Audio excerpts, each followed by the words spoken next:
good guys, Alex here. Today we're going to talk about Therion Horus. Now the Horus cards are a new set of cards that will get released in the set Age of Overlords, which will hit the TCG in about a month or so. Now what does the Horus cards do for this deck? Two main things. One, it increases the consistency of the deck, either by discarding Therion monsters from your hand to the graveyard so the other Therions in hand will be live, or by making a rank 8, like Sargas for example, which can search any Therion card you want. Now the second thing is it increases the ceiling of the deck and also improve follow-up. It increases the ceiling because if you have everything and you don't want to go for Sargas, you can go for something like a Photon Lord, which is an extra disruption, or maybe a Hope Harbinger depending on the matchup, or even something like Little Knight. And also they are great for follow-up because they return from the graveyard every single turn, giving you just multiple bodies on field to OTK, or to make, any other rank 8 or another Sargas for example, to go for more Therions. Starting off with the deck, we have 3 Lilyboria and 3 King Regulus. Obviously these are the best two ones because one is Searcher and one is an Omni Negator. You want to see them, you want to discard them to the graveyard with Therion or Horus or whatnot, and have your other Therions live with their effects. Now I wanted to play 2 unique names other than Lilyboria and King Regulus to have consistent summons. And I wanted Reaper because it's a disruption during your opponent's turn because it can bounce a Therion from the spell and trap zone to the hand to bounce a card your opponent controls. And I'm playing 1 Empress because it's the best out of the bunch. It's level 8 for Therion and it has a neat effect where it can discard a card to special summon one of your Therions from the spell trap zone to your monster zone. Then we have 3 Colosseum, obviously, 3 Endless Engine because it makes your Therion lives if you don't draw any discard cards. And it's a good discard by itself for something like the Horus cards.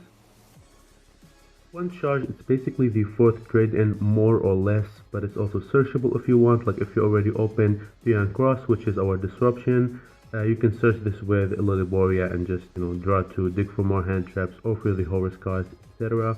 Then we have 3 Glory of Horus. This is the starter of the Horus engine. It searches you King Sarcophagus by discarding itself and another card from your hand to the graveyard. Adds King Sarcophagus, then draws you a card, and then King Sarcophagus can discard a card and then send 1 Horus monster from your deck to the graveyard up to 4 times per turn. We are playing 2 unique names of Horus monsters. There's a 4th one, but I'm not playing it. I think 2 other than, Glory of Horus are enough. But if you want to play the 4th one, be my guest. 3 trade-in, and then we have 3 Ash, 3 Imperm, 3 Valor, 1 Gamma, 1 Callby, and 1 Tactics. So these 3 are here just to, help you play against Ash.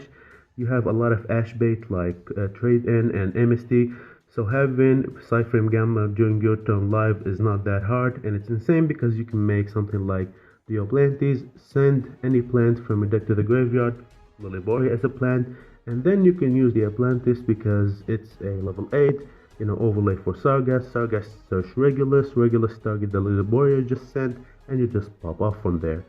Callby is, obviously not as crazy as Gamma, but it helps against Ash.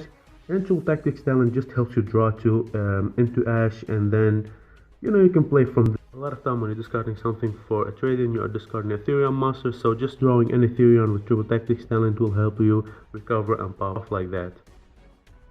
The extra deck is just a bunch of, good stuff, rank 8s. The new one, this one, Garunix Eternity, is a new Fire King, rank 8. It destroys all monsters on the field when exceeds summon. This is really good for going second because sometimes you have access for like 1 rank 8 after chewing through like multiple disruptions. And this card can just destroy everything, attack, overlay for Zeus, and at least you can have that.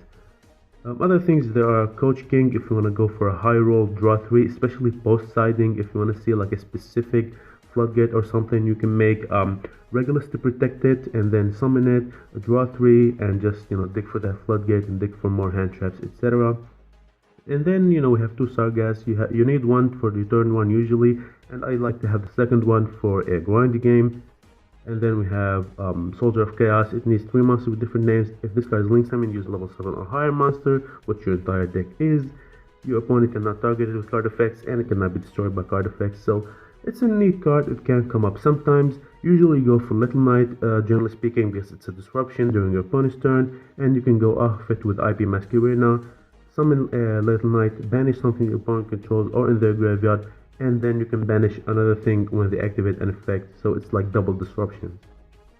For the side deck, it's we don't know how the format would shape exactly when this card come out, but Fantastic Dragon Phantasmi is good against stuff like Rescue Ace and Unchained, which are already popular right now.